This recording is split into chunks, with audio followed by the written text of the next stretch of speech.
हे what's up guys, welcome back once again. दोस्तों, आज की कहानी जो हम एक्सप्लेन करने जा रहे हैं वो ऐसे सफ़र को दिखाने वाली है जो इंसान का सबसे बड़ा दुश्मन है, यानी कि लालच और खुदगर्जी, जो किसी को किसी भी हद तक गिरने को मजबूर कर सकती है। कहानी की शुरुआत होती है, दुनिया का अंत हो चुका है और कुछ लोग ही जिंदा बचे हैं। ग्लोबल वार्मिंग की वजह से कई बड़े बड़े शहर तबाह हो गए, पर अभी भी कुछ लोग जिंदा हैं और मौत से लड़ रहे हैं। बीहड़ के बीच से जाती हुई हम एक ट्रेन को देखते जिसके अंदर एक माँ अपने कुपोषित बच्चे के साथ बैठी है। वो खाने की जिद कर रहा है, लेकिन उसको उसे देने के लिए कुछ भी नहीं पता।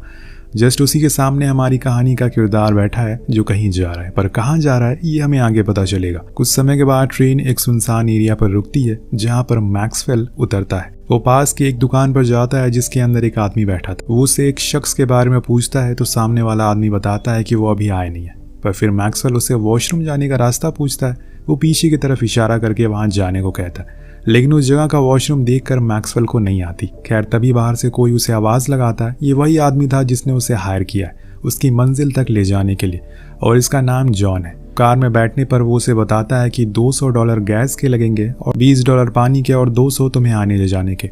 लेकिन मैक्सवेल ने समझा था कि वो 200 में ही सब कुछ कर देगा, इसीलिए वो उसे बहुत ही शौक वाला रिएक्शन देता है, जिसे देखकर वो बंदा कहता है कि अगर तुम्हें दिक्कत है तो मैं कार को मोड़ लेता हूँ। लेकिन मैक्सवेल के लिए वहाँ जाना बहुत ही ज़रूरी है। वो जगह उसकी किस्मत बदल सकती है और शायद इस दुनिया की भी। लेकिन आखिर वहाँ क्या है और ये कौन सी जगह है, ये सब हमें आगे पता चलेगा।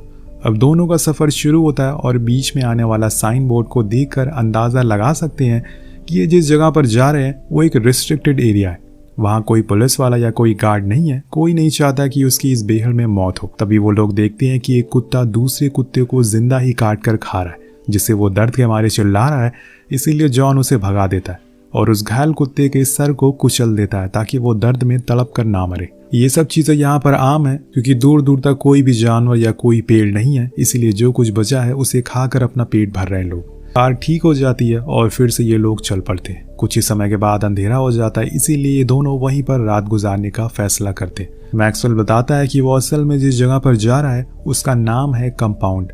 ये कंस्ट्रक्शन साइट है, वहाँ अभी भी काम शुरू है। तो जॉन जवाब में कहता है कि जिस जगह तुम जा रहे हो वो बहुत ही बुरी है। मेरे कुछ साथी भी वहाँ पर मौजूद है। वहाँ के लोगों को जानवरों जैसा सलूक किया जाता है, उन्हें मारा जाता है, पीटा जाता है और बहुत ही मेहनत करवाई जाती है। तो वो कहता है कि मैं मेहनत करने से डरता नहीं हूँ, ऐसा यहाँ पर रहने से अच्छा है कि मैं कुछ मेहनत करके मरूं। वो मेरे लिए ज़्यादा सुकून की मौत होगी। अब अगला दिन होता है और आज मैक्सवेल कार ड्राइव कर रहा होता है और जॉन सो रहा होता है। इसी का फायदा उठाकर वो एसी को ऑन कर देता है, जिससे कुछ ही देर बाद कार का इंजन बोल जाता है और गाड़ी वहीं रुक जाती है। जब जॉन को इस बारे में पता चलता है तो वो उस पर बहुत ही गुस्सा करता है, लेकिन मैक्सवेल को अपनी गलती का एहसास होता है, इसीलिए वो उसे उसी समय माफ़ी मांगता है और कुछ सोचने को कहता है, क्योंकि ये लोग एक ऐसी जगह पर है वहाँ दूर दूर तक कोई इंसान नहीं है, तो बस इनकी कार और ये दोनों हैं। जॉन कहता है कि मुझे लगता है कि शायद पाइप फट गई है, मुझे उसे जोड़ना होगा। और इतने में मैक्सवेल सूसू करने के लिए एक पत्थर के किनारे जाता है। तभी वहाँ उसे कुछ नजर आता है। जब वो करीब जाता है तो देखता है कि किसी ने ढेर सारे पत्थर एक के ऊपर एक रखे हुए, जैसे वो कुछ छुपाने की कोशिश कर रहा हो। वो उसे हटाता है तो उसे उसके अंदर कुछ चमकीली सी चीज दिखाई देती है। जब वो उसे छूता है तो पता चलता है कि ये तो गोल्ड है। जी हाँ दोस्तों, सोने का एक पत्थर जिसकी कीमत न जाने कितने 100 करोड़ होगी। ये जमीन के अंदर गड़ा हुआ है। अब मैक्सवेल पहले तो सोचता है कि वो उसे अकेले ही यहाँ से ले जाएगा, लेकिन अकेले ले जाना इतना आसान नहीं है। उसे जॉन की मदद चाहिए ही, इसीलिए वो उसे आवाज़ लगाता है और फिर वो आकर अपने लाइटर से चेक करता है तो उसे पता चलता है कि हाँ, ये हकीकत में प्योर गोल्ड है, जिसको शायद यहाँ पर किसी ने छुपाया है या फिर वो इसे बाहर निकालने की कोशिश कर रहा होगा, लेकिन उसे ये निकला नहीं। पर हमारे पास कार है, हम इसे बाहर निकाल सकते हैं। दोनों लग जाते हैं। सबसे पहले तो उस जगह की खुदाई करने में उन्हें पहले पूरे पत्थर को देखना होगा कि ये आखिर कितना बड़ा है। जब वो ऐसा करते हैं तो उनके तो होश ही उड़ जाते हैं। वो गोल्ड का पत्थर बहुत ही ज़्यादा बड़ा था, जिसे देखकर इनकी आंखें फटी की फटी रह जाती है। उन्हें तो यकीन ही नहीं हो रहा था कि आखिर ये उनके हाथ क्या लग गया है। जब ये उसे कार से बांधकर पूरा निकालने की कोशिश करते हैं तो अब कार भी ठीक हो चुकी है और इसीलिए वो उसे पूरी पावर के साथ आगे की ओर खींचते हैं। लेकिन दोस्तों, रस्सी टूट जाती है और वो पत्थर अपनी जगह से हिलता ही नहीं है। दोनों इस कड़ी धूप में बहुत ही मेहनत करते हैं, लेकिन कोई फायदा नहीं होता। ऊपर से इन्हें थकान और हो जाती है। इतना बड़ा सोने का पत्थर ये कैसे छोड़ तो नहीं सकते, इसीलिए वो पास में ही रुकने का फैसला करते हैं और कल सुबह फिर से कोशिश करने को कहते हैं। रात में जब ये दोनों बैठे होते हैं तो जॉन को यकीन ही नहीं होता कि असल में उन्हें कुछ ऐसा मिल गया। दोनों ही डांस करना शुरू कर देते हैं। वो बहुत ही ज़्यादा खुश थे, लेकिन दोस्तों, आसानी से मिलने वाली चीज़ ज़्यादा देर तक हमारे साथ नहीं रहती। चाहे वो इंसान हो या फिर सोने का पहाड़। मैक्सवेल कहता है कि अब मुझे उस जगह पर जाकर काम नहीं करना होगा, तो वहीं जॉन कहता है कि अब मुझे कार नहीं चलानी होगी, मैं आराम से खुद की जिंदगी गुजार सकता हूँ, लेकिन हमें कल एक छोटी जेसीबी चाहिए होगी, तभी वो सोना बाहर आ सकेगा। ऐसे हम कार से उसे बाहर नहीं निकाल सकते। यहाँ से कुछ किलोमीटर दूरी पर बनी एक जगह को मैं जानता हूँ जहाँ पर हमें वो जेसीबी मिल सकती है। हमें से किसी को भी सोने की रखवाली करनी होगी और किसी को वहाँ जाकर उसे लाना होगा। तो मैक्सवेल कहता है कि मैं रुकता हूँ, तुम वहाँ चले जाओ। दोनों एक दूसरे को देखने लगते हैं क्योंकि उन्हें एक दूसरे पर थोड़ा सा भी भरोसा नहीं था। इसीलिए जॉन कहता है कि तुम्हें तो यहाँ के बारे में कुछ भी पता नहीं है, कैसे तुम खुद को जीवित रख पाओगे, इसीलिए तुम जाओ। लेकिन मैक्सवेल अपनी जिद पर अड़ा रहता है और उसे आखिर में मना लेता है। और फिर अगले दिन जॉन उसे 1 गैलन पानी और 3 कैन फूड देकर कहता है कि मुझे आने में 2 दिन लगेंगे, तब तक तुम यही सैटेलाइट फोन अपने पास रखो। अगर कुछ होगा तो मुझसे कांटेक्ट करना, जितना हो सके उतना कम पानी का इस्तेमाल करना। जिसके बाद वो कार लेकर चला जाता है। अब से शुरू हो जाता है मैक्सवेल के लिए एक सर्वाइविंग परीक्षा, जिसे पास करना ही करना है। अगर वो फेल हुआ तो मारा जाएगा। सबसे पहले तो उसे खुद को धूप से बचाना होगा क्योंकि इससे वो डिहाइड्रेट हो सकता है, और इसीलिए जॉन के लिए एक टूटे टेंट को वहां पर एक सूखे पेड़ से खड़ा कर देता है। उसके नीचे बैठ जाता है। फिर वो उस फोन को चेक करता है जो कि सही से काम कर रहा था। वो रात में आग जलाने के लिए लकड़ियों का इंतजाम करने चला जाता है जो कि काफी दूर दूर तक पड़ी थी, लेकिन वो फिर भी उन्हें इकट्ठा करके ले आता है। रात में उसी को जलाता है ताकि कोई जंगली जानवर उसके करीब ना आ सके। उसके अंदर एक अलग किस्म की खुशी थी जो उस सोने को देख कर आ रही थी। उसके सामने उसकी सारी मुसीबतों का हल पड़ा हुआ था, बस वो उसके हाथ आ जाए। वो बस 1 कदम दूर है। जब सुबह होती है तो थोड़ी दूरी पर सोया हुआ था वो, और जमीन पूरी तरह से तप रही थी। वो फौरन उठता और पानी पीता है और उसका पूरा बदन कांप रहा था।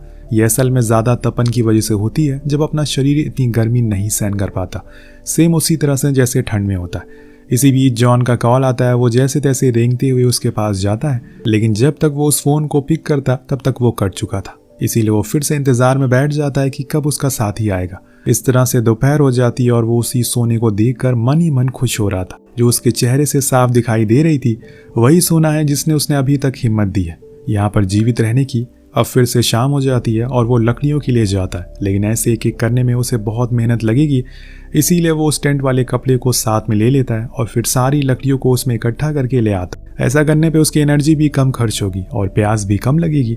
तभी वो देखता है कि गोल्ड के ऊपर से धूल हट गई है, जिससे कि वो साफ साफ दिखने लगा है। इसीलिए वो फौरन वहां जाकर उसके ऊपर वो पत्थर रख देता है ताकि कोई भी उसे देख ना सके। इसके बाद वो ऊपर जाने का डिसाइड करता है। शायद वहां उसे कोई अच्छी जगह मिल सके जहां पर वो रात आराम से गुजार सके, और इसके लिए वो एक रेत के पहाड़ के ऊपर चलता है। कुछ ही दूरी पर एक चाइनीज क्रैश प्लेन दिखाई पड़ता है जिसकी हालत बहुत ही खस्ता थी। मैक्सवेल उसके पास जाता है और वहाँ कुछ मदद के सामान को ढूंढने लगता है। ये उसके लिए एक अच्छी जगह है रात गुजारने के लिए। यहाँ पर उसे गर्मी भी नहीं लगेगी। लेकिन दोस्तों फिर वही चीज उसके दिमाग में आ जाती है, वो सोना अगर उसे कोई और ले गया तो फिर क्या करेगा वो। इंसान की ये फितरत है, वो खुद से पहले पैसे और ऐसी चीज के बारे में सोचता है जो उसे कंफर्ट दे सके। वो बड़े ही देर तक अंदर वहीं बैठा रहता है और सोचता है कि आखिर उसे क्या करना चाहिए। उसकी लालच बार बार उसे उसी सोने के पास लेकर जा रही थी, इसीलिए वो वहीं रहने का फैसला करता है। लेकिन वो अपने साथ में कुछ प्लेन के हिस्सों को ले जाएगा, जिससे कि वहां पर एक टेंट जैसा कुछ बना ले और खुद की छत को पूरा कवर कर दे। वो प्लेन के दरवाजों को और उसकी सीट को बाहर निकाल लेता है और फिर उसे घसीटता हुआ उसे पुरानी वाली जगह पर लेकर जाता है। यहाँ हम उसके शरीर पर निकल रहे छालों को देखते जो इस तपती हुई गर्मी की वजह से हुए थे। अब तो जैसे जैसे समय कट रहा है उसका पानी और खाना भी खत्म होता जा रहा है। ऐसे में वो कैसे खुद को जिंदा रखेगा ये तो वही जानता है। वो सोना उसकी भूख प्यास तो नहीं मिटा सकता। अब काफी देर घसीटने के बाद वो पहुंच जाता है। उन सामानों को मदद से वो टेंट जैसा शेल्टर बना लेता है और उसी के अंदर लेट जाता है। लेकिन अभी भी उसका शरीर तप रहा था, उसे गर्मी लग रही थी। वो जितना भी कुछ कर ले ये गर्मी का एहसास उसे होता रहेगा। अब शाम होने पर वो सोने के पास जाता है और उसे ध्यान से देखना शुरू कर देता है। न जाने कुछ देर बाद उसके दिमाग में क्या आता है, वो उसके ऊपरी हिस्से को पत्थर से तोड़ने की कोशिश करता है। वो कुछ देर बाद अलग भी हो जाता है और उसे हाथ में लेकर वो बहुत ही ज्यादा खुश था, क्योंकि अब वो उस टुकड़े को अपने सीने से लगा कर रखेगा। शायद यही चीज उसे इस तपती गर्मी में थोड़ी ठंडी का एहसास दे सके। इसी दौरान उसके पास जॉन का कॉल आता है जो उसे बताता है कि अभी तक उसे वो जेसीबी नहीं मिली। रास्ते में उसकी कार खराब हो गई थी, इसीलिए उसे थोड़ा ज्यादा समय लगेगा। इधर से मैक्सवेल कहता है कि उसने सोने का एक हिस्सा तोड़ लिया है और वो उसके पास ही है। तो जॉन कहता है कि ठीक है, लेकिन तुम उसी के पास रहना, कहीं जाना मत। जिसके बाद वो फोन कट हो जाता है। जब अंधेरा होता है तो मैक्सवेल जंगली कुत्तों के आसपास होने का अभाव होता है इसीलिए वो आग लेकर उन्हें ढूंढने चला जाता है ताकि वो उन्हें डरा सके। उस रात वो पूरे टाइम बाहर ही बैठा रहता है, लेकिन फिर भी सुबह सुबह उसकी आंखें लग जाती है। यहाँ हम उसके चेहरे को देखते हैं जो कि अब पूरी तरह से खराब हो चुका है। इस झुलसती हुई गर्मी की वजह से वो बचे हुए पानी को बोतल में भरता है और उसे पीता है, जिससे उसके अंदर थोड़ी जान आती है। तभी उसे एक सांप दिख जाता है जिसे खाकर वो अपना पेट भर सकता है, लेकिन जब तक वो उसे पकड़ पाता वो भाग चुका था। ये सब चीजें मैक्सवेल को सीखनी पड़ेगी, तभी वो आगे जाकर अपना पेट भर सकेगा, वरना वो भूख के कारण मर जाएगा। और इन सब चक्कर में एक और अनहोनी हो जाती है। दरअसल जब वो सांप को पकड़ रहा होता है तो उसके पैर में लगकर वो बोतल गिर जाती है, जिससे कि उसका सारा पानी वेस्ट हो जाता है। उसको अपनी इस बेवकूफ़ी पर बहुत ही ज़्यादा गुस्सा आता है और वो तेज तेज चिल्लाना शुरू कर देता है, क्योंकि एक यही चीज़ थी जो उसे जिंदा रखी थी। अब तो उसके पास खाना भी ख़त्म होने लगा है, इसीलिए अगले दिन वो फिर से उसी प्लेन के पास जाता है और कुछ और ज़रूरत के सामान को ढूंढने लगता है। लेकिन तभी मैक्सवेल की नज़र दूर से आ रही एक इंसान पर पड़ती है। वो घबरा जाता है और फौरन जाकर उस प्लेन के अंदर छुप जाता है। उसे डर था कि कहीं वो उसके पास ना आ जाए और फिर वो उसे उस गोल्ड के बारे में बताना ही पड़ेगा, जिसके लिए उसने इतने दिन मेहनत करी सब बर्बाद हो जाएगी। इसीलिए सबसे पहले तो उस गोल्ड के टुकड़े को अपने बैग में रख लेता है। और जब वो इंसान उसके करीब आता है तो हमें पता चलता है कि वो एक सर्वाइविंग लेडी है, जो कि यहाँ से 5 किलोमीटर दूर बने कुछ शेल्टर के पास जा रही है। वो मैक्सवेल को यहाँ पर ऐसे अकेले देखकर उससे भी साथ चलने को कहती है, लेकिन वो तो बहुत ही ज़्यादा डरा हुआ है। इसीलिए वो जो कुछ भी पूछती है उसका वो उल्टा सीधा जवाब देता है और इससे वो लड़की को उस पर शक होता है कि ज़रूर ये कुछ छुपा रहा है। अब वो बार बार उससे एक सवाल करती है कि तुम यहाँ क्या कर रहे हो, लेकिन मैक्सवेल सही जवाब नहीं देता। तो वो उठकर ऊंचाई की ओर जाने लगती है। अब इसे लगता है कि कहीं वो उसका वो शेल्टर ना देख ले, उसके पास ही वो गोल्ड दबा हुआ है।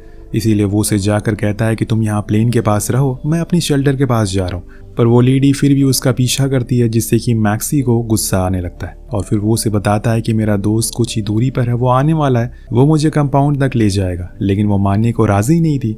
वो उसके शेल्टर को चेक करने लगती है। अब यहाँ पर मैक्सवेल का पेशेंस लेवल बढ़ता जा रहा था, इसीलिए आखिर में वो एक ऐसा कदम उठा लेता है जो कि उसे नहीं करना चाहिए था।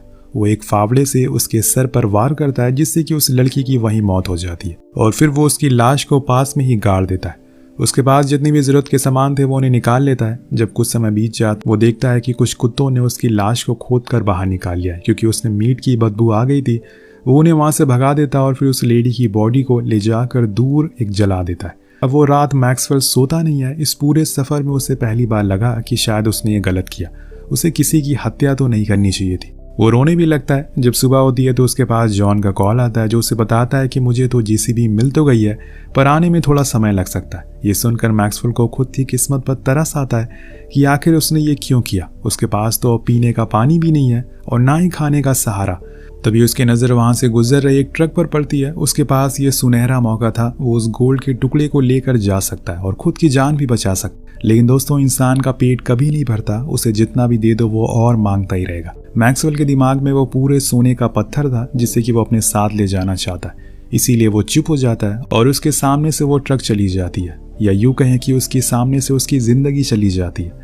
एक दिन जब वो लकड़ियों को लेकर वापस आ रहा होता है, तभी तेज रेतीला तूफान उसकी तरफ बढ़ने लगता है। वो फौरन अपने शेल्टर के पास जाता है, लेकिन वो तूफान इतना तेज था उसका सारा सामान उड़ जाता है। जब उसकी आंख खुलती है तो वो खुद को रेत के नीचे दबा हुआ पाता है। उसके पेट में एक लकड़ी घुस गई थी, जिससे कि उसे बहुत ही तकलीफ हो रही थी। पर सबसे पहले ख्याल उसके दिमाग में ये आता है कि क्या वो सोने का टुकड़ा बचा है। वो ऐसे ही रेंगते हुए अपने बैग के पास जाता है, पर वो टुकड़ा तो उड़ गया था, लेकिन वो पत्थर अभी भी वहीं पड़ा हुआ था, जिससे कि उसे थोड़ी राहत मिलती है। अब वो किसी तरह अपने पेट से उस लकड़ी को निकालता और फिर आग जलाकर उस घाव को गर्म कर देता, ताकि खून बहना बंद हो सके और इन्फेक्शन ना हो। लेकिन इसमें उसे बहुत ही ज्यादा दर्द होता है, जिसकी वजह से वो वहीं बेहोश हो जाता है। जब दोबारा उसकी आंख खुलती है तो उसके सामने एक लेडी थी जो उसे पानी पिलाती है। मैक्सवेल को लगता है कि ये वही लेडी है जिसे उसने मार दिया। वो फिर से जिंदा हो गई, क्योंकि वो उसे हर जगह दिखाई देने लगी थी। कुछ देर बाद जब वो सही से होश में आता है तो वो लेडी उससे कहती है कि यहाँ से कुछ ही दूरी पर एक शेल्टर है, तुम्हें वहां तक ले जा सकती हूँ मैं। लेकिन मैक्सवेल साफ साफ मना कर देता है, उसे यहाँ से जाने को कहता है। अभी भी उसे गोल्ड की लालच है, मरते हुए भी उसे सोना चाहिए। अब जाते हुए वो लेडी पूछती कि क्या तुमने मेरी बहन को यहाँ से जाते हुए देखा है, तो वो मना कर देता है। पर जिसको उसने मारा था वही उसकी बहन थी। उसके जाने के बाद जॉन का उसके पास कॉल आता है, जो उससे कहता है कि उसे थोड़ा और समय लगेगा, तब तक तुम सोने का ख्याल रखो। अब मैक्सवेल आग जलाने की कोशिश करता है, लेकिन ऊपर हम देखते हैं कि गिद्ध उड़ने लग गए। कुछ ही दूरी पर वहां पर कुछ कुत्ते भी आ जाते हैं। वो फिर से जॉन को कॉल लगाता है और जल्दी आने को कहता है, लेकिन हम देखते हैं कि जॉन तो उसे कुछ ही दूरी पर बैठा हुआ है। वो बहुत ही पहले यहाँ पहुंच चुका है, लेकिन अब उसके अंदर लालच आ गया है। वो उस पूरे सोने को अकेले अपने साथ ले जाना चाहता है, उसे शेयर नहीं करना चाहता। जब मैक्सवेल देखता है कि अब वो कुत्ते उसके करीब आ रहे हैं तो वो फिर से उसे कॉल लगाता है, लेकिन अब तो वो उसका कोई जवाब दे ही नहीं रहा था, जिससे कि वो समझ जाता है कि उसने उसे धोखा दिया। तभी एक कुत्ता आकर उसकी टांग पकड़ लेता और फिर 2 आकर उसके हाथ को पकड़ लेते, उसे बहुत ही बेरहमी से नोच नोच कर खाने लगते हैं। मैक्सवेल चिल्लाता है, उनसे खुद को छुड़ाने की कोशिश करता है, लेकिन वो फिर भी उसे खाते रहते, वो भी जिंदा हालत में। दूर जॉन ये सब देख रहा होता है, लेकिन दोस्तों इंसानियत से बड़ी चीज लालच है आज के समय में, जो कि हम देख ही सकते हैं। जब मैक्सवेल पूरी तरह से मर जाता है तो जॉन अपनी ट्रक लेकर वहां आता है और मैक्सवेल को देखता है जिसकी अतड़ियां बाहर निकल चुकी है, लेकिन उसे तो वो सोना चाहिए और इसीलिए वो उसे लेने के लिए आगे बढ़ता है। पर तभी अचानक से एक एरो, एक तीर आकर उसके सीने पर लगती है और वो मारा जाता है। हमें यहाँ दिखाया नहीं जाता कि ये तीर किसने चलाया। आपको क्या लगता है ये किसका काम होगा? अब इस गोल्ड को कौन लेकर जाएगा, ये सब हमें शायद इस कहानी के सेकंड पार्ट में देखने को मिले।